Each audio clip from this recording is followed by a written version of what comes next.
Hi, I'm Aaron, and welcome back to the Canadian Science Policy Conference, and I'm here with Dr. Alan Bernstein, who is President and CEO of the Canadian Institute for Advanced Research.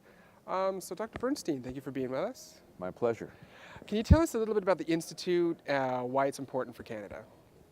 Well, the Institute is unique, not just in Canada, but I think globally. We bring together some of Canada and the world's top researchers to address questions of importance to the world. And we're not bounded by country, we're not bounded by discipline, we're not bounded by problem. We want excellence, we want importance. And so we have programs that range from cosmology and the gravity in the extreme universe, to institutions, organizations, and growth, to genetic networks, to, of course, learning in machines and brains, child and brain development, and et cetera.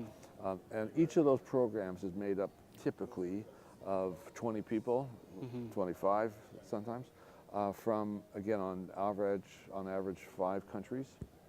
So overall, we have about 360 fellows and advisors from 18 countries, roughly, and 110, 120 institutions. So you could think of us as a virtual university without walls, with undoubtedly, the best faculty on the planet. Yes. And I think and all we do is we want synergy. We want people from very diverse backgrounds.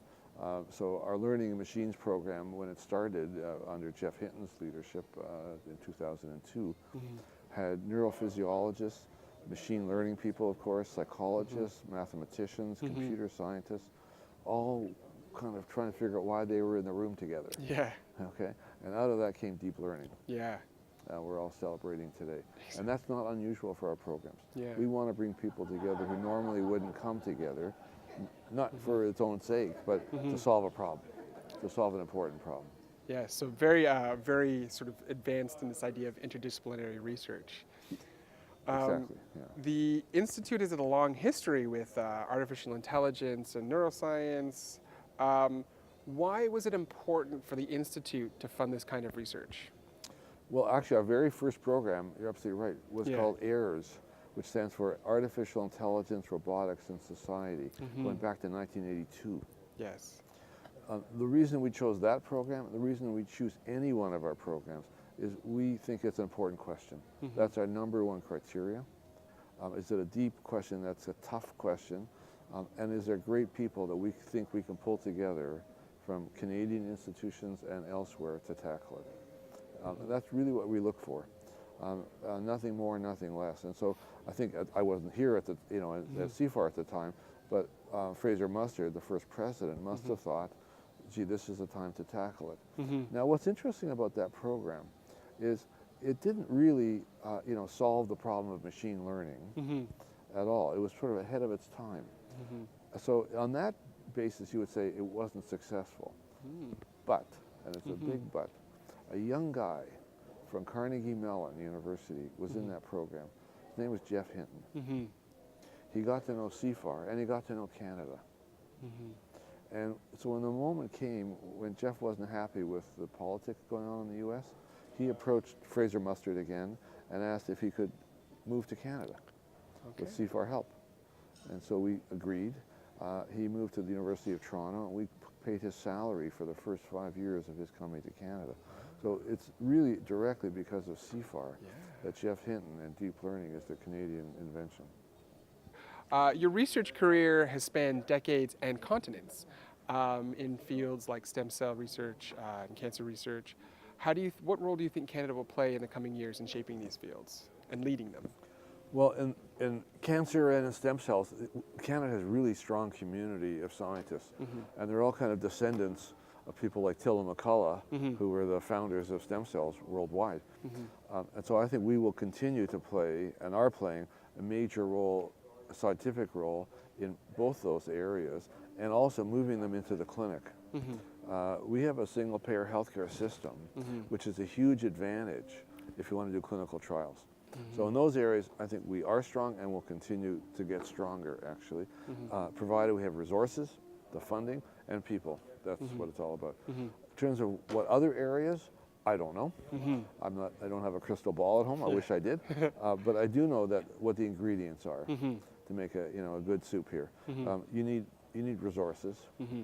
You need critical mass of great people, Mm-hmm. and you need opportunity. Mm-hmm. And if all that comes together, then I think things happen. Mm-hmm. And so I think those are the things that we certainly try to create when we bring people together from around the world. That each of them are great, Mm-hmm. but the way we judge a program is, even though they're all individually great, we want the whole to be greater than the sum of the parts. Yes. So we've ended a program during my watch at CFAR, because even though all 25 people were judged by an external review committee to be right up there, the whole wasn't greater than the sum of the parts. Mm. And so our programs are not always successful, and I don't think they always should be. We're kind of the venture capitalists of science. We take risks. One of our new programs is called Brain, Mind, and Consciousness. It's led out of the University of Western Ontario.